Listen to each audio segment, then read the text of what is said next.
नमस्कार दोस्तों, स्वागत है आप सभी का एक बार फिर से आपके अपने YouTube परिवार brain booster reasoning wise search पे। जैसा कि आप सभी को पता है कि अब हम लोगों ने जो सीरीज स्टार्ट कर दी है आपके SBI clerk of PO examination के लिए मेंस लेवल की सीरीज स्टार्ट कर दी है, मेंस लेवल के क्वेश्चन की, है ना। जिसका हम लोग ऑलरेडी एक पार्ट कल अपलोड कर चुके हैं, आज ये है दूसरा पार्ट और हम लोग कोशिश करेंगे कि कंसिस्टेंटली हम इसको रेगुलर बेसिस पे अपलोड कर सकें ताकि आप लोगों को कुछ फायदा मिल सके सीरीज से, जैसे प्री की हमने करी थी। तो मींस पजल और मिसलेनियस का ये सेशन रहने वाला है जिसमें हम लोग मिसलेनियस में डेली कुछ ना कुछ नया देखेंगे। कल हम लोग ने देखा था सिलोजिज्म के क्वेश्चन जो नए बेसिस के नए पैटर्न के कॉलम वाले, और आज हम लोग देखेंगे मैं भी बताऊंगा क्या देखेंगे, और पजल में भी देखेंगे कौन कौन सी दो पजल है, ठीक है। तो आज है अपना डे नंबर 2। इस क्लास की पीडीएफ आपको इस टेलीग्राम चैनल से मिल जाएगी जिसकी लिंक कमेंट बॉक्स और डिस्क्रिप्शन दोनों जगह पे अवेलेबल है ना। और दूसरी बात, सेशन को स्टार्ट करने से पहले आप सभी से एक छोटी सी रिक्वेस्ट है, सेशन को लाइक करिएगा, शेयर कीजिएगा, और चैनल पर नहीं हो तो चैनल को सब्सक्राइब जरूर जरूर जरूर कीजिएगा, है ना। तो पहले मैं आप लोग को हाइलाइट्स दिखा दे रहा हूँ कि इस सेशन में हम लोग आज करने क्या वाले हैं। एक पजल करेंगे हम ये वाली जिसमें certain number of person living in a building है, दो फ्लैट है एक्स और वाई। तो मतलब जैसे अनसर्टेन वाली वो रहती है ना कि लीनियर रूम में रहता है, तो इसी तरीके से इधर फ्लोर में भी है, फ्लैट एंड फ्लोर वाले में। तो देखेंगे इतनी बड़ी पजल है ये, और इंग्लिश हिंदी दोनों में दे रखा है ना। अच्छा, उसके बाद फिर ये दो क्वेश्चन है, फिर एक हम करेंगे 3 जनरेशन 10 मेंबर पैरेलल रो प्लस ब्लड रिलेशन, पैरेलल रो प्लस ब्लड रिलेशन की पजल करेंगे यहां से हम। और उसके बाद हम लोग करेंगे क्या, उसके बाद हम लोग करेंगे ये क्वेश्चन जो कि किसके बेसिस पे है। ये क्वेश्चन बेस है अपने data sufficiency, 5 statement with data sufficiency, मतलब दो दे रखे हैं फिर अलग से तीन दे रखे हैं। ये आईबीपीएस पीओ मेंस में पूछा गया था सबसे पहली बार। ये 2022 के आईबीपीएस पीओ मेंस, 2021 या 22 के आईबीपीएस पीओ मेंस में पूछा गया था इस टाइप का डेटा सफिशिएंसी, जिसमें बच्चों को बहुत परेशानी हुई थी, समझ में ही नहीं आया था क्या करें। तो हम लोग इसको भी करेंगे, ठीक है। तो स्टार्ट करते हैं सेशन को पहले क्वेश्चन के साथ, और पहला क्वेश्चन आप लोगों के सामने कुछ इस तरीके से है जो कि किसके बेसिस पे है, फ्लैट एंड फ्लोर का क्वेश्चन है जिसमें अननोन नंबर ऑफ पर्सन दे रखे हैं। तो चलिए स्टार्ट करते हैं इस तरीके से क्वेश्चन को, देखते हैं क्या बनेगा। ये देखो इंग्लिश हिंदी दोनों में दे रखा है, पहले आधा पार्ट दे रखा है जो कुछ बेसिक सी डिटेल्स है। क्वेश्चन में पढ़ लेते क्या बोला है, a certain number of person are living in a building consisting containing two flats X and Y, दो फ्लैट है एक्स और Y, with certain number of floors, X is west of Y, मतलब एक्स वेस्ट में है किसके, Y के, कुछ इस तरीके से बनेगा। लोअर मोस्ट नंबर 1 है, ठीक है, फ्लैट एक्स, ठीक है, बकवास मत है कुछ, मतलब इंपॉर्टेंट एज सच है नहीं, बस यही इंपॉर्टेंट था कि एक्स लेफ्ट में और वाई राइट में है, यही चीज हिंदी में दे रखी है। फिर कुछ कंडीशंस दे रखे हैं जिनको हमें सॉल्व करके फिक्स करना है, और यही कुछ कंडीशंस हिंदी में भी लिखी हुई हैं। अब इसी चीज को आगे हम कंटिन्यू करेंगे, इसमें हम लोग कंटिन्यू करेंगे इसको इंग्लिश में, ठीक है। Z3 बिलो है के, Z3 बिलो है के। अब देखो अगर Z3 नीचे है के तो 1 2 3 Z ऐसे आएगा, लेकिन मेरे को ये नहीं पता कि दोनों सेम फ्लैट में आएंगे डिफरेंट में आएंगे, पता नहीं है, तो अभी मैं इसको होल्ड पे रख रहा हूँ, ठीक है। N दो अवे है Z से, अगर N दो अवे है Z से तो N और Z के बीच में एक का गैप आएगा, और ये नहीं पता दोनों में से कौन ऊपर आएगा कौन नीचे आएगा, तो दोनों में से कोई भी ऊपर नीचे हो सकता है। एक कंडीशन ये है, एक कंडीशन ये है, E इमीडिएट बिलो के सेम फ्लैट में, E इमीडिएट बिलो के सेम फ्लैट में, देखो ई जो है इमीडिएट बिलो है के सेम फ्लैट में, और ये दोनों किस में आएंगे, दोनों सेम फ्लैट में आएंगे, किस में आएंगे, दोनों सेम फ्लैट में आएंगे। ई इमीडिएट बिलो के सेम फ्लैट में, एंड लिव्स, और ये जो एंड लगा है किसी लगा है, ई के लिए लगा है, तो ई के लिए बोल रहा है E north west of N, north west flat of N. तो नॉर्थ वेस्ट अपना कैसे आता है, अगर आपको डायरेक्शंस पता होंगी तो ये होता है वेस्ट, ये होता है नॉर्थ, तो नॉर्थ वेस्ट अपना ऐसे जाता है ना। तो ई किसके नॉर्थ वेस्ट में, एन के, तो ई अगर नॉर्थ वेस्ट में एन के, तो एन अपना क्लियर हो गया, एन आएगा अपना ये राइट हैंड साइड वाले फ्लैट में, और ई आएगा लेफ्ट हैंड साइड वाले फ्लैट में। ये बात समझ में आ रही है आप लोगों को? अच्छा, फिर अच्छा कर सकते हैं ना आप तो अरेंज, देखो के तो अपना क्लियर हो गया कि के और ई तो सेम फ्लैट में है, तो एक बात तो क्लियर हो गई कि के अपना जो आएगा, के अपना जो आएगा, के अगर अपना यहाँ यहीं आएगा लेफ्ट हैंड साइड फ्लैट में, और एक दो, एक और एक दो और तीन, क्योंकि दो अपने क्या कहते हैं फ्लैट साइमल्टेनियसली चलेंगे ना। और जेड अपना या तो यहाँ आ सकता है, और के जस्ट नीचे ई सेम फ्लैट में, तो के जस्ट नीचे ई सेम फ्लैट में ऐसे बनेगा, ठीक है। और एक केस ये भी हो सकता है कि के और एक दो तीन और जेड अपना इस साइड आ जाए, क्योंकि के और जेड का तो फ्लैट का कुछ मतलब वही नहीं दे रखा ना, ये सेम में आएंगे या नहीं आएंगे। तो ये इस तरीके से बन गया। और के जस्ट नीचे ई आना है, तो के जस्ट नीचे ई अपना ऐसे बन जाएगा, के जस्ट नीचे ई ऐसे बन गया, ठीक है। अच्छा, अब उसने कहा था एन और जेड के बीच में एक का गैप आएगा, अगर जेड ये गया तो एन को अगर मैं ई के साथ रखूंगा तो एन के नॉर्थ वेस्ट में ई तो जा ही नहीं पाएगा। तो भाई अपना क्या होगा कि जेड और एन के बीच में एन अपना यहाँ आएगा और एन के नॉर्थ वेस्ट में ई चला गया। सिमिलरली यहाँ भी ऐसे ही होगा, एन अपना यहाँ आएगा, जेड और एन के बीच में एक फ्लोर आ गया, एन यहाँ और एन के नॉर्थ वेस्ट में ई चला गया। ये यहाँ तक बातें समझ में आ रही हो तो मेरे को जरूर बताना, है ना। ये सारी बातें क्लियर हो गई। के दो छोड़ के जेड, के दो छोड़ के जेड, सेम फ्लैट और डिफरेंट फ्लैट, दो पॉसिबिलिटी बन रही है। एन और जेड में एक का गैप आएगा तो एन और जेड में एक का गैप हो गया इन दोनों केस में। के जस्ट नीचे ई सेम फ्लैट में, के जस्ट नीचे ई सेम फ्लैट में, और ई नॉर्थ वेस्ट में था एन के, तो एन के नॉर्थ वेस्ट में भी जा रहा है ई। ठीक है, तो ये सब पॉइंट्स अपने भी क्लियर हो गए। अब आगे के पॉइंट्स देखते हैं। देखो जो क्लियर हो गए उनको मैं क्रॉस लगा दे रहा हूँ ताकि बाद में कंफ्यूजन ना हो कि हम इसमें दिमाग मारे बेमतलब में। ये तीनों पॉइंट क्लियर हो चुके हैं। आगे देखिए क्या बोला गया है, number of floor between N N and the floor which is immediate below K. तो देखो एन और के जस्ट नीचे जो फ्लोर है उसमें कौन है, ई। और एक और कोई पर्सन हो भी सकता है, आ जाए नहीं आए पता नहीं कौन आएगा, क्योंकि उसने कहा था सर्टेन नंबर ऑफ पर्सन रहते हैं, मतलब हमें कुछ के बारे में पता है कुछ के बारे में नहीं पता है। Number of floor between N and the floor which is immediate below K, तो के नीचे वाला फ्लोर ये है जिसपे ई रह रहा है, और एन, इनके बीच में कितने फ्लोर आ रहे हैं, एक दो तीन, तीन फ्लोर आ रहे हैं। तो तीन किसके सेम है, के और आर के, तो के और आर में कितने आने चाहिए, तीन। और इसमें देख लो के जस्ट नीचे कौन सा है, ई वाला फ्लोर, तो एक दो तीन, तो इसके बीच में तीन आ रहे हैं। एन और जो के जस्ट नीचे फ्लोर है उनके बीच में तीन ही फ्लोर आ रहे हैं। तो उसने बोला है कि number of floor between N and the floor which is immediate below K is same as the number of floor between K and R. K और आर में कितने आने चाहिए, तीन आने चाहिए इस हिसाब से। के और आर में तीन फ्लोर आएंगे, दोनों में से कोई भी ऊपर नीचे हो सकता है।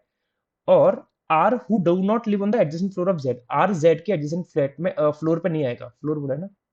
हाँ, आर और जेड एडजेसेंट फ्लोर पर नहीं आएंगे, मतलब आर और जेड अपने एडजेसेंट नहीं आने हैं, आर और जेड अपने एडजेसेंट नहीं आएंगे, ऐसा बोला है उसने।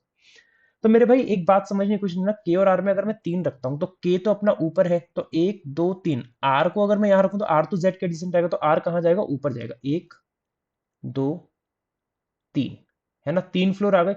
अब आर दोनों में से कहीं भी हो सकता है, बोला है क्या आर के लिए, हाँ ये बोला है R lives in the same flat as Z, R same flat में रहता है जेड की, तो जेड अपना यहाँ आ रहा है तो आर अपना यहाँ आ जाएगा, है ना। तो के और आर में तीन आ गए क्या, एक दो तीन, यहाँ पे भी तीन कर दो, आर ऊपर ही जाएगा क्योंकि आर को एक दो तीन यहाँ लागू तो जेड और एन के बीच में आएगा, और आर जेड के एडजेसेंट आ नहीं सकता, तो मतलब एक दो तीन, और आर जेड के सेम फ्लैट में है तो आर आ जाएगा अपना यहाँ पे, आर और जेड सेम फ्लैट में हो गए, यहाँ पे भी आर और जेड सेम फ्लैट में हो गए। ये पॉइंट भी अपना कंप्लीट हो गया और ये पॉइंट भी अपना कंप्लीट हो गया। जो पॉइंट कंप्लीट हो गए उनको हटाते जाओ। H exactly in the middle of floor of के और आर, एच एग्जैक्टली मिड में है के और आर के फ्लोर के, और साउथ ईस्ट में, क्योंकि ये और किसके लगा, एंड लगा है एच के लिए, तो एच साउथ ईस्ट में आएगा, क्योंकि साउथ ईस्ट कैसे आता है, साउथ ईस्ट आ जाता है ऐसे, क्योंकि ये साउथ और ये ईस्ट है ना, तो साउथ ईस्ट आएगा ऐसे। तो एच एग्जैक्टली मिड में के और आर के, देखो के और आर के एग्जैक्टली मिड मतलब के और आर में तीन फ्लोर आ रहे हैं, तो एच जो आएगा इधर बीच वाले में आएगा जो दूसरे नंबर पे आ रहा है के और आर से, है ना। और साउथ ईस्ट में क्यू के, तो एच किसके साउथ ईस्ट में, क्यू के, तो क्यू के साउथ ईस्ट मतलब एच ऐसे आएगा, तो एच अगर ऐसे आएगा तो एच राइट हैंड साइड वाले फ्लैट में आएगा, तो एच आएगा अपना यहाँ पे, और के और आर के एग्जैक्टली मिड में आ गया, और इसमें भी एच आएगा अपना यहाँ पे। और एच साउथ ईस्ट में क्यू के, तो क्यू अब यहाँ पे भी आ सकता है, आर के साथ भी आ सकता है, आर के ऊपर भी आ सकता है, कहीं भी जा सकता है ना। इस केस में क्यू आर के जस्ट नीचे वाले फ्लैट में आ सकता है, या आर के ऊपर कोई फ्लैट हो उसमें आ सकता है, कहीं भी आ सकता है, कंफर्म नहीं है। और क्यू इमीडिएटली अबव आर, और ये बोला है Q who lives immediate above R, Q immediate above है आर के, तो क्यू अपना ऐसे बन जाएगा, क्यू इमीडिएट अबव हो गया आर के, तो क्यू के साउथ ईस्ट में कौन आ गया, एच आ गया। तो ये कुछ लाइन इस तरीके से अपनी बन के आएगी। उम्मीद करता हूँ आप लोगों को ये समझ में आ गए होंगे पॉइंट जो मैंने यहाँ पे फिक्स करे हैं अभी तक। ठीक है, चल आगे देखते हैं। Number of floor above G is same as below N, G के ऊपर जितने फ्लोर है उतने एन के नीचे। अब एन के नीचे तो मेरे को पता ही नहीं है अभी कितने, हो सकता है जीरो हो और हो सकता है और आ जाए, तो इस लाइन को मैं लिख लूंगा अभी, जी के ऊपर जो फ्लोर है ना वो इक्वल है किसके, एन के नीचे जो फ्लोर है। ठीक है, इस लाइन को भी हम करेंगे, है ना। Not more than four floor R below Z, Z के नीचे चार से ज्यादा है नहीं, तो जेड के नीचे चार से ज्यादा नहीं तो कितने हो सकते हैं, चार तो हो सकते हैं ना। जेड के नीचे मैक्सिमम चार लिख दे रहा हूँ, मैक्सिमम फोर, तो जेड के नीचे मैक्सिमम फोर फ्लोर आ सकते हैं, अभी कितने, दो, तो हो सकता है दो के अलावा और नहीं आए, और हो सकता है दो और आ जाए, हो सकता है तीन हो जाए, हो सकता है कि दो ही रह जाए, तो कुछ भी हो सकता है, चार भी हो सकते हैं, क्योंकि मैक्सिमम चार आ सकते हैं जेड के नीचे, चार से ज्यादा नहीं आ सकते। A lives on the adjacent floor of Q, A Q के एडजेसेंट फ्लोर पर रहता है, बोथ आर लिविंग ना डिफरेंट फ्लैट। अच्छा, ए क्यू के एडजेसेंट रहता है और डिफरेंट में ऐसे बनेगा, तो यहाँ पे ए आ जाएगा ऐसे, ए आ गया ऐसे और एडजेसेंट में आ गया। Number of floor between R and H, R और एच के बीच में जो फ्लोर है वो सेम है ए और जी से। इसको लिखता हूं जरा इस लाइन को। मान लो आर और एच के बीच में एन नंबर ऑफ फ्लोर आ रहे हैं, तो ए और जी में कितने आएंगे, ए और जी में भी एन नंबर ऑफ फ्लोर आएंगे, है ना। और G who lives in the same flat as Q, और जी और क्यू सेम में रहते हैं, तो जी प्लस क्यू कर दे रहा हूं ताकि मेरे को पता रहे जी और क्यू सेम फ्लैट में आएंगे। इसको चलो सेम लिख ही दे रहा हूं, सेम फ्लैट, ठीक है। अच्छा देखो, आर एच और एजी, आर और एच तो मेरे पे गिवन है, आर और एच में कितना फ्लोर आ रहा है एक, तो एजी में भी एक फ्लोर आएगा और जी क्यू के सेम फ्लैट में आएगा। तो ए अगर ये गया तो जी को मैं यहां रखूंगा, तो ए और जी के बीच में एक फ्लोर तो आ जाएगा, लेकिन जी क्यू के सेम फ्लैट में नहीं आएगा। तो इसमें क्या करना पड़ेगा, एक और जी ऐसे बनाना पड़ेगा। तो ए और जी में एक का गैप आ गया और जी और क्यू सेम फ्लैट में भी आ रहे हैं। यहां देखना आर और एच में कितना रहा है, एक फ्लोर का गैप, तो ए और जी में एक का आना चाहिए, और ए और जी में एक का जी अपना आर के साथ भी आ सकता है ना। तो जी और क्यू सेम में जाएंगे और जी अपना ऊपर भी जा सकता है। अभी होल्ड पे रखते हैं इस लाइन को, देख लेते हैं आगे और क्या बोल रहा है।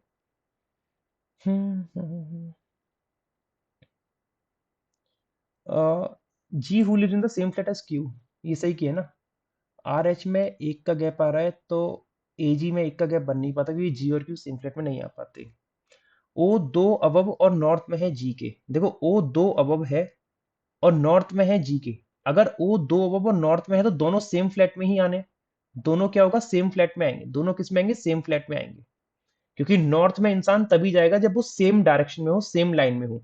तो ओ दो नॉर्थ में जी के, और नहीं, ओ दो फ्लोर ऊपर और नॉर्थ में है जी के। तो दो फ्लोर ऊपर का मतलब क्या हो गया कि इधर एक का गैप और यहाँ पे आएगा ओ। इस केस में ऊपर जगह नहीं बची है मेरे पास। और इसमें क्या होगा, इसमें अगर मैं जी को यहाँ रखता तो ओ यहाँ आ जाता, ठीक है। अभी इसमें फिक्स नहीं हो पा रहा।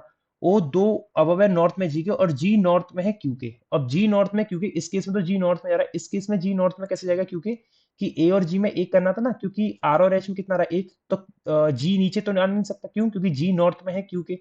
तो ए और जी के बीच में एक ऐसे बन गया, ए और जी के बीच में एक ऐसे गया, जी नॉर्थ में गया क्योंकि, और जी के दो ऊपर ओ है, तो एक छोड़ के ओ और एक छोड़ के ओ, है ना।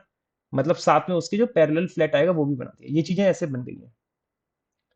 Number of floor above O is same as below S.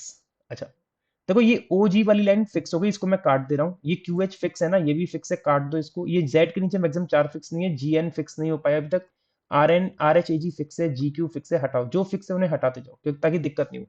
अभी ये रह गया जी एन और जेड के नीचे मैक्सिमम चार, तो जेड के नीचे भी मैक्सिमम दो आ रहे हैं, अभी कंफर्म नहीं हो पा रही ये बात, ठीक है। एन भी अभी नहीं आया ना, अगर एन आता तो, अच्छा जी तो आ गया, जी के ऊपर दो आ रहे हैं, अच्छा ठीक है, जी के ऊपर दो है तो एन के नीचे कम से कम दो तो आएंगे, ठीक है। यहां से कंफर्म हो जाएगी लाइन, देखो उसने बोला जितने जी के ऊपर उतने एन के नीचे, जी के ऊपर भी कितने आ रहे हैं, दो फ्लोर आ रहे हैं, तो एन के नीचे दो तो आएंगे ही आएंगे, ये बात तो क्लियर है ना। और जब एन के नीचे दो आ गए तो देखो जेड के नीचे मैक्सिमम चार आ सकते हैं, तो चार ही आ रहे हैं, तो ये लाइन भी फिक्स और ये भी फिक्स, क्योंकि जी के ऊपर दो आ रहे हैं, तो एन के नीचे भी कितने हो गए, दो हो गए। और एन के नीचे मैं खींच नहीं पाऊंगा, क्यों, अगर एन के नीचे और खींचूंगा मैं, तो ये जो लाइन बोलती है जेड के नीचे मैक्सिमम चार, तो चार से ज्यादा हो जाएंगे, तो यहाँ पे भी जी के पहले दो है तो एन के नीचे दो आ जाएंगे। अब ना तो ओ के ऊपर कोई बढ़ेगा और ना एन के नीचे कोई बढ़ेगा, ये याद रख लेना, क्योंकि उसने बोला जितने जी के ऊपर है उतने एन के नीचे, तो एन के नीचे दो फ्लोर है तो जी के ऊपर भी दो, ठीक है। तो ये लाइन भी होगी फिक्स और ये लाइन भी होगी fix. Number of floor above O is same as below S, O के ऊपर जितने हैं, ओ के ऊपर जितने हैं उतने किसके नीचे हैं, एस के नीचे। और एस साउथ वेस्ट में है एन के, अगर एस साउथ वेस्ट में है एन के, तो एन का साउथ वेस्ट ऐसे जाता है, एन का साउथ वेस्ट ऐसे आएगा। अब एन का साउथ वेस्ट ओ के ऊपर जीरो है तो एस के नीचे जीरो ऐसे बनेंगे, एस के नीचे जीरो ऐसे बनेंगे, ठीक है। एस साउथ वेस्ट में हो गया एन के, ओ के ऊपर जीरो, एस के नीचे zero. Number of floor between S and Z is same as H A, S Z और एच ए में सेम है, तो देखो एस जेड में कितने आ रहे हैं, तीन आ रहे हैं, तीन फ्लोर। यहाँ पे कितने आ रहे हैं, एक दो तीन, तो एच ए में तीन आने चाहिए, एक दो तीन, हाँ ठीक है, एक दो तीन एक दो तीन, सही आ रहा है। S and Z live in different flat, S और जेड डिफरेंट फ्लैट में रहेंगे, तो एस और जेड तो यहाँ सेम फ्लैट में आ रहे हैं, तो ये केस तो गलत हो गया, और यहाँ पे एस और जेड डिफरेंट में आ रहे हैं, तो ये केस क्या हो गया, सही हो गया। केस नंबर 2 इज द सही। उम्मीद करता हूं कि आप लोगों को ये समझ में आया होगा और आप लोगों ने भी ऐसे ही बनाया अगर आप लोग मेरे साथ इसको बना रहे थे तो। ठीक है। अच्छा, ये इसके 2 क्वेश्चन है, आप इनको होमवर्क में कमेंट करके बताना, और अगर कहीं पे कोई दिक्कत आए, कुछ भी समझ नहीं आया हो तो मुझे कमेंट करके बताना, मैं उसका सॉल्यूशन आपको जरूर दूंगा। ठीक है। चलो आगे मूव करते हैं अगली पजल की ओर। अगली पजल आप लोगों के सामने ये गई। ये एग्जाम में बहुत पूछी जाती है, ऐसी जो ब्लड रिलेशन बेस्ड रहती है, कहीं ना कहीं पे ब्लड रिलेशन इंक्लूड कर देते हैं और बच्चे को कंफ्यूज करते हैं, समझ में नहीं आता करे क्या। तो देखते हैं इसका सॉल्यूशन क्या बनना चाहिए। पढ़ लो पहले क्या बोल रहा है। अ फैमिली ऑफ 3 जनरेशन, एक फैमिली है 3 जनरेशन की, जिसमें 10 मेंबर हैं। All of them are sitting in 2 parallel row, सभी लोग 2 पैरेलल रो में बैठे हैं, कंटेनिंग 5 पर्सन ईच, और 5 पर्सन है हर एक रो में। रो 1 में GHI JK, all of them are facing north. ठीक है। Row number 1 GHI JK and all of them are facing north. In row 2 VWXYZ, all of them are facing south. एक रो number 2 भी बनेगी जिसमें VWXYZ और सभी लोग कहाँ करेंगे, साउथ। तो 1 2 3 4 5, 1 2 3 4 और 5। पर्सन क्लियर है, कौन सा पर्सन कहाँ आएगा, ये बहुत अच्छी बात हुई। 1 2 3 4 5 और 1 2 3 4 और 5। ठीक है। ये केस नंबर 1 नाम दे देते हैं इसको, और केस नंबर 2 नाम देते हैं। तीसरे की जरूरत पड़ेगी तो वो भी देख लेंगे किसने बना किया है। पढ़ते हैं क्वेश्चन में क्या क्या बोला गया। और कुछ बोला था क्या इसमें? और कुछ नहीं बोला है। इतना बोला है 3 जनरेशन है परिवार में, है ना। तो कितने लोग हैं, 10 मेंबर हैं। तो 3 जनरेशन कैसे बनेंगी देखते हैं जरा। डब्लू इमीडिएट लेफ्ट में है, who sit opposite to Z father. W immediate left में है जो जेड के पिता के अपोजिट बैठा है। तो जेड के पिता के जो अपोजिट बैठा है उसके इमीडिएट लेफ्ट में डब्लू है। तो डब्लू किसी ना किसी के इमीडिएट लेफ्ट में होगा। तो मान लो कि, क्योंकि अब डब्लू आएगा तो ऊपर, तो डब्लू इमीडिएट लेफ्ट मतलब ऐसे ही बनेगा। जो आपका सीधा हाथ है वो लेफ्ट कहलाएगा जब साउथ फेस कर रहे हैं तो डब्लू इमीडिएट लेफ्ट में जो जेड के फादर के अपोजिट है, तो ये वाला पर्सन जेड के फादर के अपोजिट बैठा होगा। जेड के फादर के अपोजिट। तो जेड का फादर GHI JK में से कोई एक होगा, है ना। जेड के फादर के जो अपोजिट है उसके इमीडिएट लेफ्ट में डब्लू है। ये अभी हम इसको ना फिक्स नहीं कर सकते डायरेक्टली, अभी होल्ड रखते हैं, अभी आगे और पढ़ लेते हैं क्या बोल रहा है। एक पर्सन बैठा है आई की ग्रैंड मदर और डब्लू के बीच में। अब यहां से ना आपको क्या करना है, 2 काम करने हैं आपको। ब्लड रिलेशन भी साइमल्टेनियसली ड्रॉ करते हुए चलना है ताकि बाद में पॉइंट्स कनेक्ट कर सकें। एक पर्सन बैठा है आई की ग्रैंड मदर। अब आई की ग्रैंड मदर कैसे बनेगी, देखो। आई की ग्रैंड मदर ऐसे बनेगी, आई का कोई एक पेरेंट होगा, या तो माँ या बाप, उसका कोई एक माँ होगी जो होगी आई की ग्रैंड मदर, ऐसी बन के आएगी। तो आई की जो ग्रैंड मदर है, 1 person sitting eyes grand mother in W. तो डब्लू ये गया, तो अब इसमें भी 2 सीन हो सकते हैं कि एक पर्सन छोड़ के आई की ग्रैंड मदर कौन होगी, 1 person sitting eyes grand mother in W. तो आई की ग्रैंड मदर और डब्लू के बीच में अगर एक पर्सन है तो आई की ग्रैंड मदर VWXYZ में होगी, क्योंकि उसने यही तो कहा है डब्लू और आई की ग्रैंड मदर में एक पर्सन आएगा। तो आई की ग्रैंड मदर ये हो सकती है। अब मुझे नहीं पता ये कौन होगा, या फिर एक ऐसा भी केस हो सकता था कि ये छोड़ के इसके सामने जेड के पिता, जेड्स फादर और डब्लू यहाँ पे थे, और आई की ग्रैंड मदर और डब्लू के बीच में एक, तो आई की ग्रैंड मदर यहाँ भी आ सकती थी लेफ्ट, इस राइट साइड में, है ना। आई ग्रैंड मदर ऐसे भी आ सकती थी, और इनके सामने एक पर्सन आएगा, इनके सामने डब्लू के सामने का आएगा। तो 2 3 4, 2 3 4। ऊपर वाले केस में 4 फिक्स हो गए, इसमें 3 हो गए, लेकिन पता नहीं अभी कैसे फिक्स करना है, अभी होल्ड पे रखते हैं इस चीज को। ठीक है। J and I are cousin and sit adjacent to each other. J और आई कजिन और एक साथ बैठेंगे, तो जे और आई एक दूसरे के एडजेसेंट नेबर आएंगे। इसको बाद में फिक्स करेंगे जब हम लोग इधर कुछ बना लेंगे तब, है ना। और जे और आई क्या है, कजिन। अब देखो अगर कजिन है जे और आई, तो इसका मतलब क्या होगा कि जे का कोई एक पेरेंट होगा, जिनका सिबलिंग का बच्चा कौन हो सकता है, आई।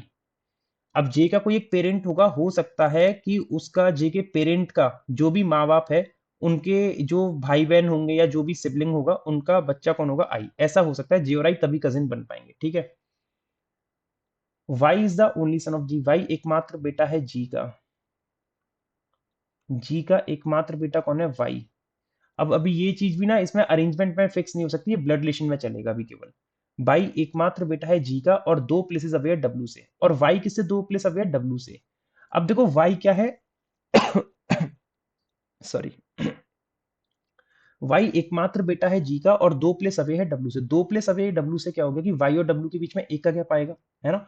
अब वाई और डब्ल्यू में एक का गैप आएगा, वाई तो मेल है, तो डब्ल्यू के अगर इस साइड देखो, यहाँ तो आई की ग्रैंड मदर आ रही है, मतलब फीमेल आएगी, तो यहाँ वाई तो नहीं आ सकता, तो वाई अपना कंफर्म यहाँ पे आएगा इस तरीके से। तो ऊपर 1 2 3 4 5, इधर तो 5 लोग फिक्स हो गए। और इस केस में देखोगे डब्ल्यू अगर ये गया तो वाई और नहीं, डब्ल्यू और वाई के बीच में एक का गैप आना है, क्योंकि वाई 2 प्लेस अवे है डब्ल्यू से, यही बोला है ना यहाँ पे आपको, देख लो वाई एकमात्र बेटा है जी का और 2 प्लेस अवे है डब्ल्यू से। तो डब्ल्यू से 2 प्लेस अवे मतलब अगर यहाँ पे आपने वाई रखा तो वाई तो लड़का है, लेकिन यहाँ तो आई की ग्रैंड मदर आएंगी जो कि फीमेल आनी चाहिए, तो वाई आएगा अपना ऐसे। और यहाँ पे हो गया चौथा पर्सन, पांचवा, तो 5-5% की अपने को लिस्ट मिल गई कैसे फिक्स कर सकते हैं। तो मैं ना 2 केस बना ले रहा हूँ, बने हुए केस है। यहाँ पे एक बार मैंने रख लिया वाई को, वाई के बाद एक छोड़ के मैंने रख लिया डब्ल्यू को, और डब्ल्यू के बाद मैंने एक छोड़ के रख लिया, यहाँ पे जो आनी है वो कौन आएगा, आईस ग्रैंड मदर। कौन आना है, आई की ग्रैंड मदर। डब्ल्यू के जो जस्ट सामने था उसके इमीडिएट लेफ्ट में जेड पिता है, तो मतलब यहाँ पे जो पर्सन आएगा वो कौन कहलाएगा, जेड का पिता कहलाएगा, जो भी पर्सन आएगा, ठीक है। और तो कुछ मेरे को दे नहीं रखा। अब एक केस हो सकता है कि डब्ल्यू यहाँ पे रखा है मैंने, तो एक राइट मतलब लेफ्ट छोड़ के वाई यहाँ पे आ जाए, और डब्ल्यू के 2 राइट में आई की ग्रैंड मदर, और या फिर यहाँ पे आ जाए आईस ग्रैंड मदर। बाद में देखा जाएगा वो कौन सी लेडी है। और डब्ल्यू के जो जस्ट सामने है उसके इमीडिएट लेफ्ट में जेड के पिता, तो जेड के पिता यहाँ पे ऐसे आ जाएंगे, जेड्स फादर। कोई समस्या हो तो मेरे को बता देना भाई, यहाँ तक ठीक है। ये चीजें तो ऐसे बन गई हैं, अब मैं इनको हटा दे रहा हूँ क्योंकि ये अरेंजमेंट तो बना लिया, तो इनकी मेरे को नीड है नहीं, ठीक है। इसको भी मैं हटा देता हूँ यहाँ से, ताकि स्पेस मिल जाएगा अपने को आगे कंटिन्यू करने के लिए। अरे भाई हो जाए रेस जल्दी, क्यों दिमाग खराब कर रहा है। ठीक है, चलो। अब देखो ये क्या, ब्लड रिलेशन अभी कुछ कनेक्ट नहीं हो पा रहा है, अभी कुछ कनेक्ट नहीं हो पा रहा है ब्लड रिलेशन, अभी बाद में करेंगे इसको। फिर वाई एकमात्र सन है जी का और 2 प्लेसेस अवे है डब्ल्यू से। जे की एकमात्र आंट सिस्टर इन लॉ है जेड की, अरे बाप रे बाप। जे की एकमात्र आंट, अब देखो जे की एकमात्र आंट कैसे बनेगी, जे का कोई एक पेरेंट होगा जिसका भाई बहन कोई एक लड़की हो सकती है ना। जे का कोई एक पेरेंट होगा जिसकी बहन जी हो सकती है, तब जे की एकमात्र आंट बनेगी। या फिर ऐसा भी हो सकता था कि जे का जो पेरेंट है उसके सिबलिंग की शादी किसी एक लड़की से हो जाए, तो वो भी एकमात्र आंट कहलाएगी जे की। दो तरीके हो सकते हैं ना, एक तो तरीका ये हो सकता है जे का, या फिर ऐसा भी हो सकता है कि जे का कोई एक पेरेंट हो जिसका कोई एक सिबलिंग हो, उसकी शादी हो जाए एक लेडी से, तो वो भी जे की एकमात्र आंट कहलाएगी। दोनों ही तरीके हैं, ठीक है। तो अभी ना इस चीज को मैं हटा दे रहा हूं, बाद में देखेंगे कैसे बनेगा, बस अभी इसको भी मैं हटा रहा हूँ यहाँ से, बाद में देखेंगे कैसे बनेगा ये, ठीक है। याद रखना इस चीज को कि जे की एकमात्र जो आंट है वो सिस्टर इन लॉ है जेड की। एच सन इन लॉ है जी का। अब एच अगर सन इन लॉ है जी का, तो जी का सन इन लॉ का मतलब क्या होगा कि जी की कोई एक बेटी होगी जिसका बेटा होगा एच, सॉरी जिसका पति होगा एच। बताओ, पति को बेटा बना रहे हैं हम, हद हो गई। तो क्या बोल रहा है, एच सन इन लॉ है जी का, तो जी का सन इन लॉ तब बनेगा जब जी की कोई एक बेटी होगी और उस बेटी का एक पति होगा, है ना, तो तभी एच सन इन लॉ बनेगा। ठीक है, इसको भी बाद में फिक्स करेंगे क्योंकि अभी यहाँ पे अरेंजमेंट में फिक्स कर नहीं पाऊंगा इसको। The one who seat third right of H, जो एच के 3 राइट में है वो अपोजिट है जेड के। देखो, बोल रहा है एच के जो 1 2 3, जो 3 राइट में है वो अपोजिट है किसके, जेड के, ठीक है। और एक्स मदर इन लॉ है डब्ल्यू की। एक्स किसकी मदर इन लॉ है, डब्ल्यू की। X mother in law W, मतलब एक्स का कोई एक चाइल्ड होगा जिसकी शादी किससे होगी, डब्ल्यू से, तब जाके एक्स मदर इन लॉ बनेगी डब्ल्यू की। They do not sit adjacent to each other, मतलब एक्स और डब्ल्यू साथ नहीं बैठे हैं, तो डब्ल्यू तो ये गया, तो डब्ल्यू के बगल में एक्स नहीं आएगा, तो आई की ग्रैंड मदर कौन कहलाएगी इस केस में, एक्स। और यहाँ पे भी डब्ल्यू के बगल में कौन नहीं आना, एक्स, तो आई की ग्रैंड मदर कौन कहलाएगी, एक्स। तो एक्स तो समझ में आ गया, एक्स कौन है, आई की ग्रैंड मदर। एक्स कौन है, आई की ग्रैंड मदर। तो यहां से मैं इस आई की ग्रैंड मदर को हटा रहा हूं, और इनकी जगह पे मैं कौन लिख सकता हूं, एक नया पर्सन हमने ढूंढा है, इनको मतलब हमने फाइंड कर लिया। ये एक ना वो गेम सा चल रहा है हमारे साथ। आई की ग्रैंड मदर कौन है, एक्स, तो ये एक्स हो गई यहाँ पे, है ना। तो ये एक तलाश चल रही है परिवार के लोगों को ढूंढने की, तो आई की ग्रैंड मदर मिल चुकी है एक्स। अब एच, अब देखो क्या बोला, एच की जो 3 राइट में उसके सामने कौन बताया, जेड। तो जेड को अगर मैंने यहां रखा तो जेड के सामने जेड का पिता हो जाएगा, लेकिन ये जेड का पिता कभी भी एच के 3 राइट में आ नहीं पाएगा, तो जेड अपना कंफर्म यहाँ पे आएगा, और जेड के जो सामने है वो किसके 3 राइट में, एच के, तो 1 2 एच आ जाएगा यहाँ पे। सेम इसमें भी यही होगा, जेड को यहाँ रखो, जेड के सामने ये, और ये 3 राइट में एच के, तो एच आएगा अपना यहाँ पे, एच का 1 2 3 राइट और जेड उसके सामने, तो यहाँ पे 1% बचा वी आ जाएगा, और यहाँ पे भी 1% बचा वी आ जाएगा। मजा आ गया भाई। ऊपर वाली रो के तो सारे पर्सन फिक्स हो गए अपने, मजे ही मजे। ठीक है, इस एच और जेड का कोई मतलब है नहीं, हटा दो इसको यहाँ से अब। The one who sit opposite to X sit adjacent to J, जो एक्स के अपोजिट है वो जे के नजदीक बैठा है, तो एक्स के अपोजिट ये बैठा है ना, और ये किसके एडजेसेंट होगा, जे के, तो जे आ जाएगा अपना यहाँ पे। और x के अपोजिट ये बैठा है h, तो h किसके एडजेसेंट होगा, j के, तो इस केस में ये जो z का फादर है वो कौन हो जाएगा, z का फादर इस केस में j कहलाएगा। z का फादर कौन कहलाएगा, j कहलाएगा इस केस में। ठीक है, सॉरी, z का फादर कौन कहलाएगा, j इस केस के अकॉर्डिंग, लेकिन इस केस के अकॉर्डिंग z का फादर गुमनाम है अभी। और j और i साथ आने थे, अब j अगर यहाँ पे आ गया तो i अपना कंफर्म यहाँ आएगा, और j अगर यहाँ पे तो i इन दोनों में से कहीं आ जाएगा, पता नहीं कहाँ आएगा लेकिन। Z is the sister of G, और Z बहन है जी की, तो Z अगर बहन होगी जी की तो Z ऐसे बन गई बहन जी की, है ना। अच्छा, हम्म, अच्छा आपको एक बात बताऊं, ये वाला केस ना गलत हो गया है। पूछो कैसे, थोड़ा ना लॉजिक लगाओ, थोड़ा सोचने की कोशिश करना। देखो, Z का यहाँ पे कौन आना है, Z का पिता, तो Z का पिता जो आएगा वो एक जनरेशन ऊपर ही आएगा, कोई ना कोई पर्सन। और इस केस में अगर Z का पिता J आ रहा है, अगर मैं J को यहाँ रखा, तो आप एक चीज को समझो, ये वाला पॉइंट देखो, देखो I क्या है, I की ग्रैंड मदर X, तो I और X में 2 पीढ़ी का अंतर है, मतलब पहला और दूसरा, और I सबसे नीचे आएगा। और I और J कजिन है, I और J कजिन है। तो अगर मैं J को Z का पिता बनाऊं, J के नीचे कोई एक पर्सन आएगा Z, तो चौथी पीढ़ी बन जाएगी, तो चौथी पीढ़ी तो बन ही नहीं सकती, क्वेश्चन में 3 पीढ़ी कही थी। तो इसीलिए क्वेश्चन, सॉरी, ये वाला केस ही गलत हो गया, ये वाला केस क्या हो गया, ये वाला केस गलत हो गया। उम्मीद करता हूँ आपको समझ में आ गया हो क्यों गलत हो गया ये, है ना। उम्मीद करता हूँ कि आपको समझ में आएगा ये क्यों गलत कर रहा हूँ मैं। ठीक है, चलो, अब ये चीज गलत हो गई ना, तो अब अपने पास क्या है कि थोड़ी सी सहूलियत है कि इसी में ध्यान लगाना है अपन को, और इसी को सही करना है। जे के बगल में आई आना है, आई या तो यहाँ आएगा या यहाँ पे आएगा। आगे और क्या बोला है, the one who sit opposite to X, Z is the sister of G, और जी कोने पे बैठी है, जी कोने पे बैठी है, तो जी अपना यहाँ पे आ जाएगी, और आई यहाँ पे आ गया क्योंकि जी और आई साथ आने थे। अब एक कौन बचा है, के, तो जेड का पिता पता चल गया कौन है, के। ये बहुत गुमनाम पिता थे जो हमें पिता मतलब पता चल चुके हैं कौन है, के। तो हम लोगों को जेड के पिता के बारे में पता चला, जेड के पिता कौन हो गए, के, तो जेड के ऊपर बना लो के या जी के ऊपर, क्योंकि पिता तो दोनों के कहलाएंगे, तो जेड के पिता हो गए के। ठीक है, क्योंकि यहाँ पे जेड के पिता नहीं थे। अब हमें 10 लोग परिवार में लाने थे, 10 लोग अरेंज तो कर दिए, लेकिन ब्लड रिलेशन में बने हैं क्या, 1 2 3 4 5 6 लोग हुए। अभी एक्स डब्ल्यू लाना है, जे आई लाना है, एक्स, अच्छा देखो, एक्स क्या है, लेडी, एक्स की देखो यहाँ पे भी 1 2 3 जनरेशन आ रही है, यहाँ पे भी 3 जनरेशन आ रही है। मेरा मन कर रहा है कि के और एक्स की शादी करा दूं। मन की बात है, क्या करें, मन कुछ भी कर सकता है। तो हो सकता है के और एक्स की शादी हो जाए, लेकिन अभी आगे और पढ़ लेते हैं पहले। जेड और जेड की डॉटर इन लॉ, अब देखो जेड और जेड की डॉटर इन लॉ, जेड की डॉटर इन लॉ का मतलब क्या हो गया, जेड को ना इस साइड बनाता हूँ क्योंकि यहाँ पे तो जी का परिवार बढ़ गया थोड़ा सा,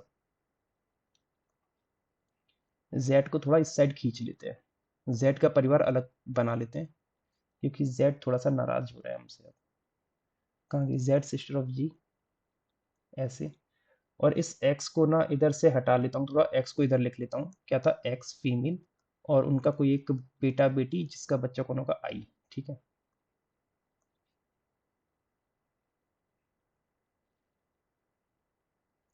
क्या बोल रहा है, जेड और जेड की डॉटर इन लॉ, तो जेड और जेड की डॉटर इन लॉ कब आएगी, जब जेड का कोई एक बेटा होगा जो किसी से शादी कर रखा होगा, तभी जेड की डॉटर इन लॉ आएगी।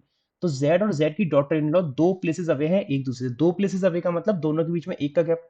तो इसके अरेंजमेंट के अकॉर्डिंग जेड से 1 प्लेस दूरी पे वी है, तो जेड की डॉटर इन लॉ कौन हो गई, वी, तो जेड की डॉटर इन लॉ हो गई वी, यहाँ पे वी बन के आ गई। ठीक है, अब मैंने इस परिवार में कितने लोग इकट्ठे कर लिए, 1 2 3 4 5 6 7 8, 8 हो गए। ये एक्स भी सबसे ऊपर पीढ़ी में आ रहा है और के भी सबसे ऊपर पीढ़ी में, दोनों मतलब अलग अलग तनहा तनहा चल रहे हैं, तो के को मैं एक्स से मिला दूं, और एक्स की शादी मैंने करा दी किससे, के से, है ना। और एक्स का कोई एक बेटा बेटी है जिसकी बच्चा कौन है, आई। तो आई अब या तो यहाँ आएगा या यहाँ आएगा, कहीं भी आ सकता है, क्योंकि जे और आई कजिन है, तो या तो जे यहाँ आएगा या आई आएगा, या जे और आई में से कोई एक यहाँ आएगा। अब मैंने क्या छोड़ दिया ऐसा जिस जो मैं कनेक्ट नहीं कर पाया, जे और आई कनेक्ट हो गए। ये हाँ देखो, एक एक्स और डब्ल्यू वाई लाइन है कि एक्स मदर इन लॉ है डब्ल्यू की। अब एक्स मदर इन लॉ है डब्ल्यू की, तो डब्ल्यू की शादी मैं किससे कराऊं, किससे कराऊं, जी से या जेड से, किसी से भी करा दो, मदर इन लॉ तो वो बन ही जाएगी। कोई लाइन मिस करी क्या? डब्ल्यू इमीडिएट लेफ्ट में है जो जेड के फादर के अपोजिट है। डब्ल्यू इमीडिएट लेफ्ट में जेड के फादर, तो जेड के फादर, तो ये के जेड के फादर थे ना, तो के अगर जेड के फादर, के तो अपना यहाँ आ जाएगा फिर। नहीं सॉरी, जेड के फादर तो के ये गए ना, जेड के फादर तो के ये गए, जेड के फादर के ये गए, तो डब्ल्यू इमीडिएट लेफ्ट में है जो जेड के फादर के अपोजिट, जेड के फादर के, तो डब्ल्यू ये आ रहा है, ठीक है। 1% आई की ग्रैंड मदर, आई की ग्रैंड मदर एक्स हम लोग को पता चली गई थी, ठीक है। वाई एकमात्र सन है जी का, वाई एकमात्र सन है जी का, तो जी का एक बेटा है और एक बेटी है, और जेड का एक बेटा है और कोई और है नहीं, ठीक है। जे और आई कजिन है, एक दूसरे के नजदीक बैठे हैं, नजदीक बैठे हैं, लेकिन यहाँ कैसे फिक्स करेंगे पता नहीं। जे की एकमात्र आंट सिस्टर इन लॉ है जेड की, जे की एकमात्र आंट सिस्टर इन लॉ है जेड की, तो जे की एकमात्र आंट, तो जे की एकमात्र आंट मैं ऐसा करूं जो जेड का सिबलिंग है उसकी शादी करा दूं जी से, और एक्स मदर इन लॉ बनना चाह रही है डब्ल्यू की, डब्ल्यू को मैं यहाँ लिया हूं, और ये क्या है जे की एकमात्र आंट, इसको फीमेल बना दूं, इसको मेल बना दूं, और जे यहाँ पे आ जाएगा, तो जे की एकमात्र आंट डब्ल्यू हो गई, जे और आई कजिन अपने ऐसे बन गए, सारी चीजें हो गई। ये लो, परिवार भी बन के रेडी हो गया और पजल भी बन के रेडी हो गई, ये सारी चीजें बन के रेडी हो गई भाई।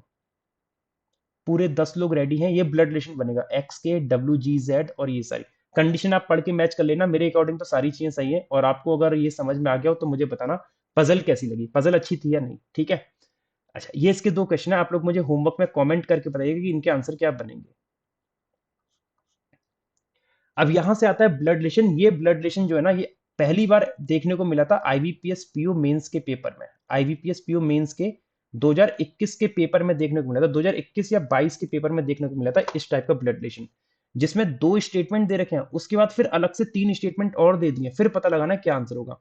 मतलब जब मैंने भी इसको जब पहली बार देखा था, मैं थोड़ा सा पैनिक हो गया था, ये क्या नई चीज आ गई, एकदम ही नई चीज आई थी, लेकिन समझेंगे, था कुछ नहीं, इजी है, और वही चीज मैं आपको समझाऊंगा कि इसको कैसे जल्द से जल्द कर सकते हैं, क्योंकि काफी लोग क्या होंगे ना, परेशान हो जाएंगे, इसको स्किप कर देंगे, उन्हें लगेगा कि नहीं यार इसको स्किप कर दो, पहले इन 2 को देखो फिर इन 3 को देखो, तो ये स्किप करने वाला क्वेश्चन है नहीं। अभी मैं आपको इसकी स्मार्ट अप्रोच सिखाऊंगा कैसे इसको टैकल करना है। पहले ना लैंग्वेज पढ़ो, लैंग्वेज में क्या बोल रहा है, क्योंकि आधा काम तो आपका तभी सॉल्व हो जाएगा जब आप इसकी लैंग्वेज को पढ़ लोगे, और जब लैंग्वेज समझ लोगे तो ये क्वेश्चन आसानी से हल हो जाएंगे। लैंग्वेज में बोल रहा है along with the 2 statements, along with the 2 statement means in 2 statement के साथ 3 statements are given below, 3 statements given below है, इन 2 स्टेटमेंट के साथ 3 स्टेटमेंट गिवन है नीचे। You have to decide whether the data provided in the 3 statements, जो data provided है in 3 statements में, data provided in the 3 statements are sufficient to answer the question, क्या हमारा क्वेश्चन, ये जो क्वेश्चन पूछा है उसको आंसर करने के लिए ये 3 स्टेटमेंट काफी है या नहीं है। The 3 statements given below can be used along with the above 2 statements.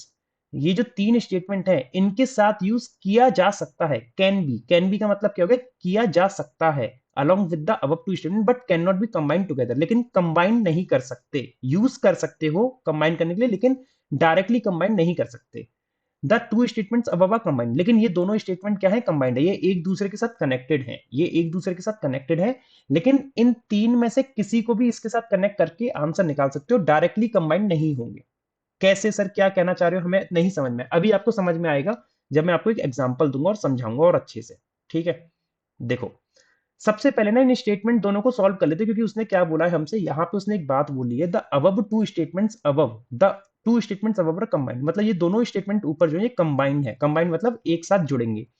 तो एम डॉलर पी का मतलब क्या है, देखो डॉलर का मतलब आपको दे रखा है P is the sister of Q, तो एम सिस्टर हो जाएगी किसकी, पी की, एम सिस्टर हो गई पी की, और पी ब्रैकेट ए, ये ब्रैकेट मतलब क्या है, फादर, तो ये पी पिता हो गया किसका, ए का, पी पिता हो गया ए का, एट द रेट दे रखा है ए और क्यू में, तो एट द रेट का मतलब है वाइफ, तो ए किसकी वाइफ हो गई, क्यू की। फिर एस ई जेड, अब देखो एस ई और जेड अभी इन तीनों चारों से कनेक्ट नहीं हो सकता, तो इस लाइन को भी होल्ड पे रख लो, इसको होल्ड पे रखो, अब इस वाले पॉइंट को कनेक्ट करो जो स्टेटमेंट 2 में दे रखा है, और देखो इनसे कुछ कनेक्ट हो सकता है, तो देखो वी और पी कनेक्ट हो सकते हैं क्योंकि पी अवेलेबल है, तो वी को अगर पी से कनेक्ट करूंगा तो एट द रेट दे रखा है, और एट द रेट मतलब है वाइफ, तो वी वाइफ हो गई किसकी, पी की, वी वाइफ हो गई, है ना। अच्छा, एस और वी से कौन कनेक्ट हो जाएगा, एस, एस में क्या दे रखा है, एंड, क्या दे रखा है, एंड, एंड का मतलब क्या है, सन, तो एस बेटा हो जाएगा वी का। अगर एस बेटा हो गया वी का तो एस भाई भी तो हो जाएगा ए का, क्योंकि ए भी तो बेटी है वी और पी की, तो एस भाई हो गया ए का। अब देखो एस ई जेड कनेक्ट हो सकते हैं, ये एस ई और जेड कनेक्ट हो सकते हैं। एस और ई के बीच में क्या है, हैश। हैश का मतलब है हस्बैंड, तो एस हस्बैंड हो गया किसका, ई का। और ई डॉलर जेड, डॉलर का मतलब क्या है, सिस्टर, तो ई सिस्टर हो गई किसकी, जेड की। ऐसे कोई समस्या, नो समस्या। अब टी एफ क्यू भी कनेक्ट हो जाएंगे, क्योंकि क्यू दे रखा है। T eight the rate F, eight the rate मतलब क्या है, वाइफ, तो टी वाइफ हो गई किसकी, एफ की। है जी, नहीं होगा, लेकिन एफ और क्यू तो हो सकता है। एंड, एंड मतलब क्या है, सन, तो एफ सन हो गया क्यू का। और T eight the rate F, eight the rate मतलब वाइफ, तो टी वाइफ हो गई किसकी, एफ की। तो इतना काम तो आपको करना ही पड़ेगा, इतना काम तो आपको करना ही पड़ेगा, इन दोनों को मिला के आपको ये डायग्राम तो पहले बनाना ही पड़ेगा, इसकी कोई शॉर्ट ट्रिक नहीं है, ये तो करना ही पड़ेगा, क्योंकि मेंस में एकदम भी हलवा नहीं दे सकते। लेकिन अब हलवा क्या होगा वो मैं बताता हूं आपको। देखो, आपको पता ना जेड क्या लगेगा, एस का। इस बात की गारंटी मैं दे सकता हूं, जो बच्चे ऑफलाइन में मुझसे पढ़े हुए ना मुखर्जी नगर में करियर पावर में, वो लोग तो जानते हैं कि इस क्वेश्चन को कैसे सॉल्व करना और इसमें मैं क्या बताने वाला हूं। आपको पता ना जेड क्या लगेगा, एस का। तो जेड का यहाँ पे जेंडर तो क्लियर है नहीं, तो पहले स्टेटमेंट देखते हैं। मैं आपको एक बताता हूं, मैं डायरेक्टली इसको गलत कर सकता हूं, स्टेटमेंट नंबर 1 को।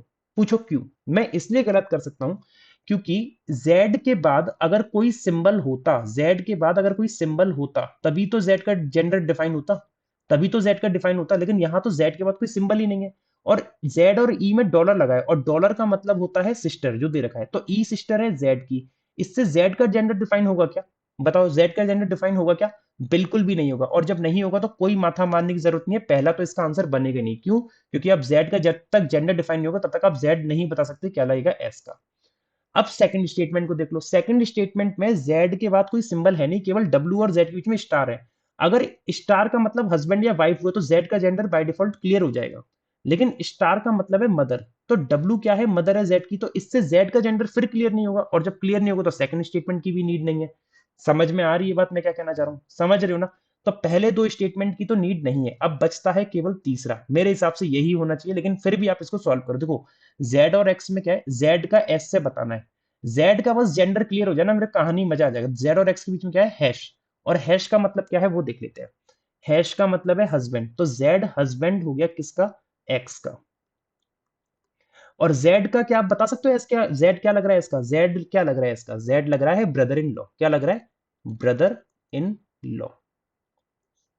कैसे पता चला आपको, आपको पता चला इस तीसरे को कंबाइन करके इन दोनों के साथ, तो आंसर हो गया इसका ऑप्शन नंबर ई, ओनली 3।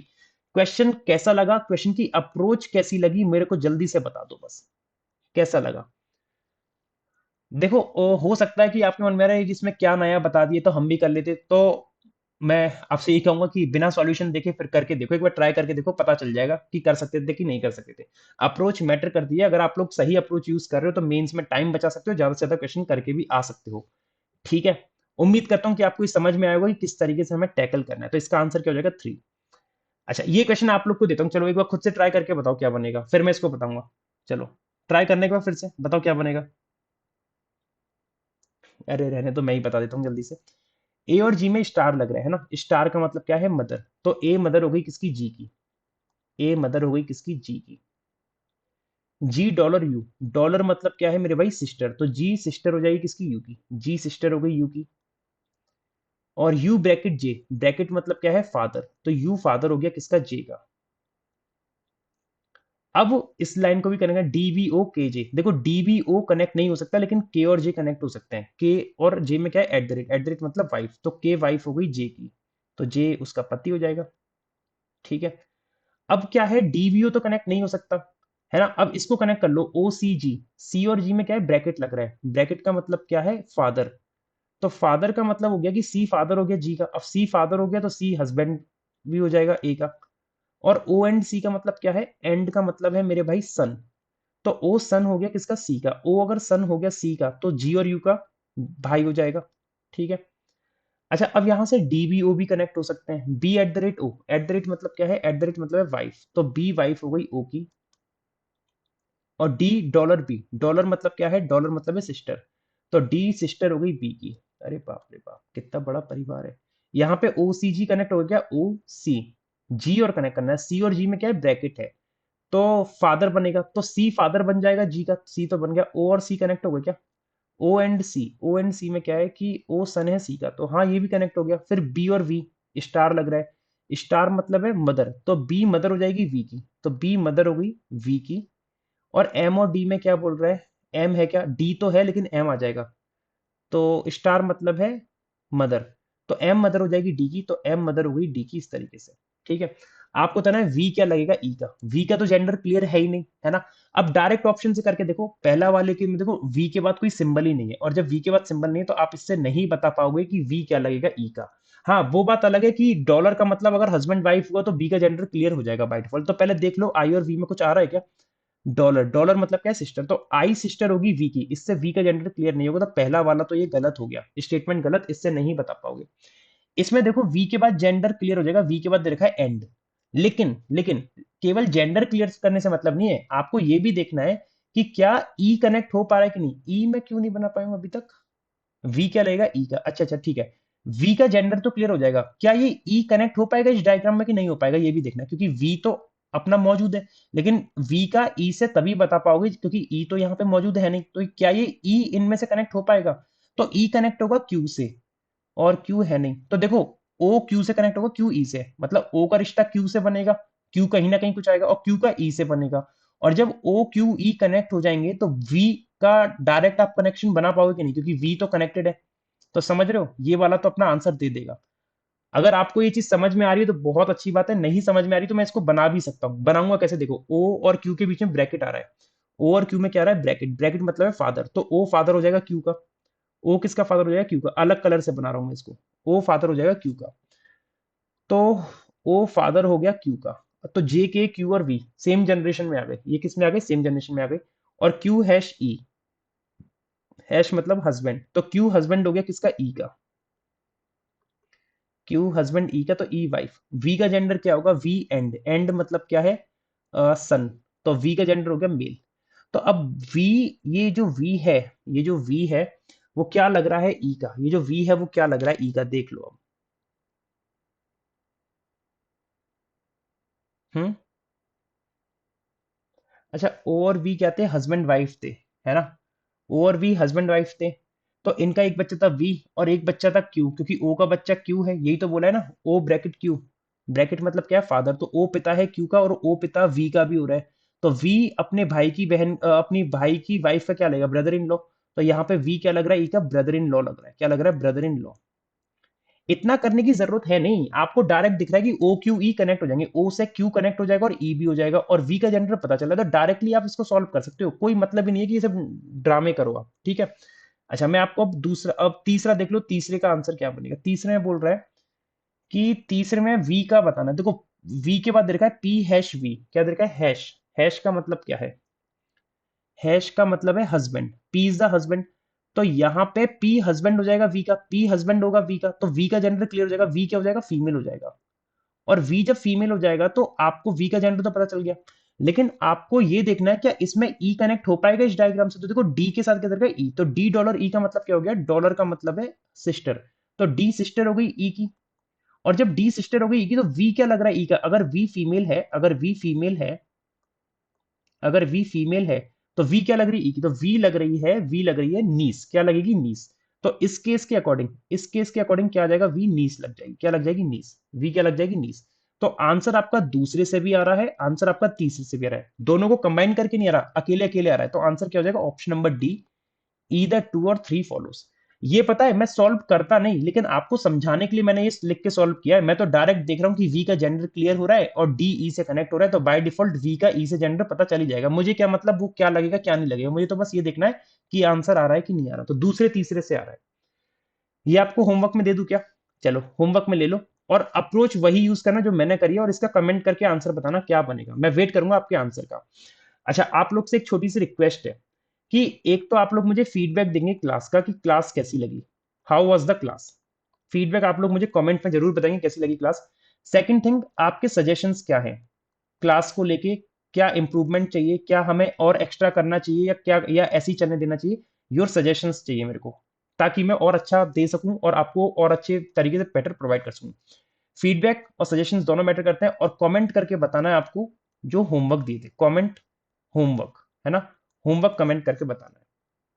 तो ये 3 चीज़ें मैं आपसे एक्सपेक्ट कर रहा हूँ कि आप लोग ये 3 चीज़ के आंसर मुझे कमेंट बॉक्स में ज़रूर देंगे, फीडबैक ज़रूर देंगे, सजेशंस ज़रूर बताएँगे आप मेरे को क्या मुझे और करना चाहिए बेहतर, ताकि आप लोगों को और अच्छा मिल सके आपकी प्रिपरेशन के लिए, और जो होमवर्क दिया है उसका आंसर कमेंट करके बताना है। उसके बाद सेशन को लाइक ज़रूर कीजिएगा, शेयर कीजिएगा, सेशन को अच्छा लगा हो तो अपने-अपने टेलीग्राम ग्रुप में जहाँ पे मतलब फैला दो इसको, ताकि आप लोग को और अच्छा और मेरे को भी थोड़ा फ़ायदा मिल सके, चैनल की रीच बढ़ सके। और चैनल पे नहीं हो तो चैनल को सब्सक्राइब जरूर कर लेना। इस क्लास की पीडीएफ आपको इस टेलीग्राम चैनल से मिल जाएगी, जिसकी लिंक कमेंट बॉक्स और डिस्क्रिप्शन दोनों जगह पे अवेलेबल है। नमस्कार दोस्तों, आज की सेवा यहीं समाप्त करते हैं, मिलते हैं अगले सेशन में। Till then take care, good night.